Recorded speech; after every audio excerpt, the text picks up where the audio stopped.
At first glance, Maverick at Cedar Point looks like a rather unamusing launch coaster, and yet, when it opened in 2007, it changed the roller coaster industry forever.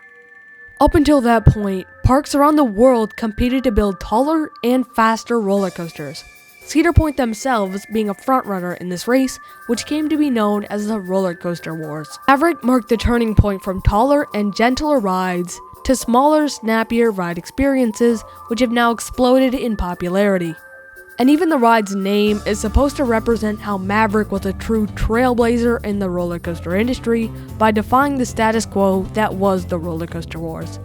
And I consider Maverick the catalyst that led to the formation of Rocky Mountain Construction, who's responsible for many of the best roller coasters on the planet, including Maverick's frontier town neighbor, Steel Vengeance, my personal favorite roller coaster. But this video isn't about Steel Vengeance, it's about Maverick.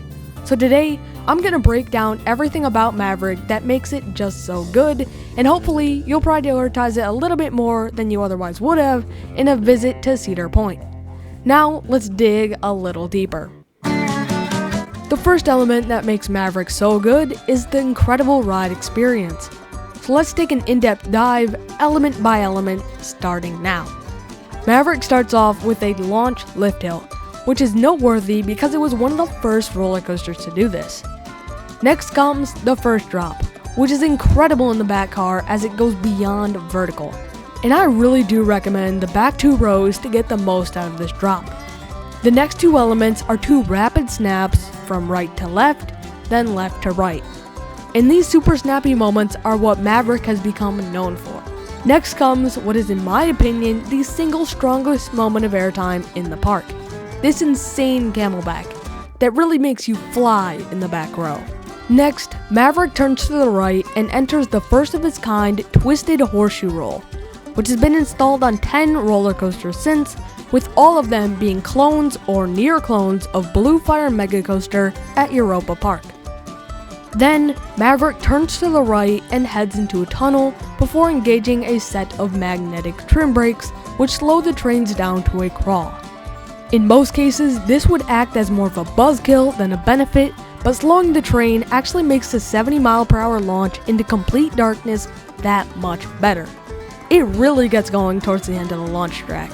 However, you don't really get that initial kick that you might get from something like a hydraulic launch because Maverick does not stop before the launch. At the end of the launch track, Maverick snaps to the left before climbing a small hill, which unfortunately has a set of magnetic trim brakes. And while these aren't my favorite, I can see how they are necessary to make sure that the remainder of the ride is not too intense for riders. Next, Maverick turns to the right and enters what could have been a super intense Heartline roll, which actually was removed 4 days before Maverick was slated to open. And I, just like all my fellow roller coaster enthusiasts, are still hoping for Sander Kernox to describe how good it really was. Sander, if you're watching, please describe the roll in the comments. But today, we have an S-bend, which really just serves as an element to get you into Maverick's finale, which consists of 3 elements. The first 2 elements are back-to-back stangle dives. The first of these has a lot of whip, but the second is what makes Maverick's finale elite. It starts with the most intense snap of the ride, and that has another super intense snap right after it. Then, Maverick cruises into the last airtime moment of the ride, a fun speed hill, before turning right into the brake run. And that ends your 4,450-foot-long journey on Maverick. Next, we're going to take a look at what may be the most controversial part of Maverick, the trains, or more specifically, the restraints.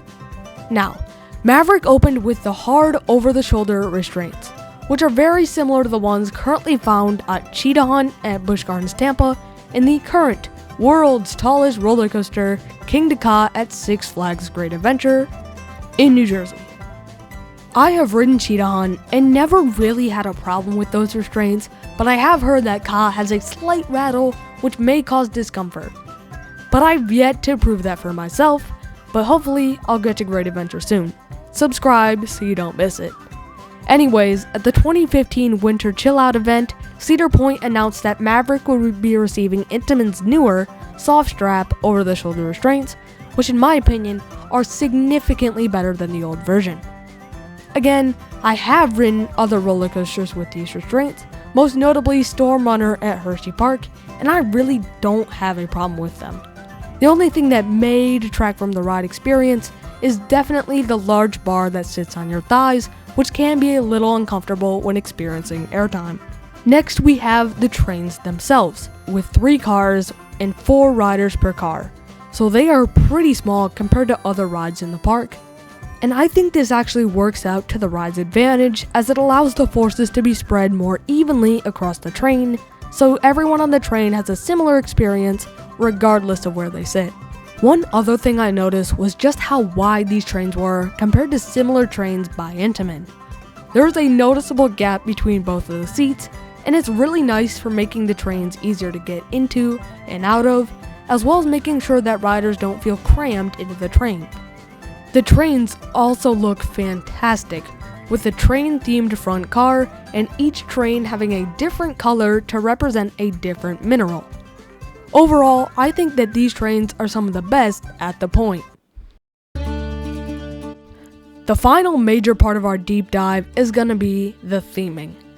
Maverick and the Frontier Town section of Cedar Point as a whole is themed to the Wild West.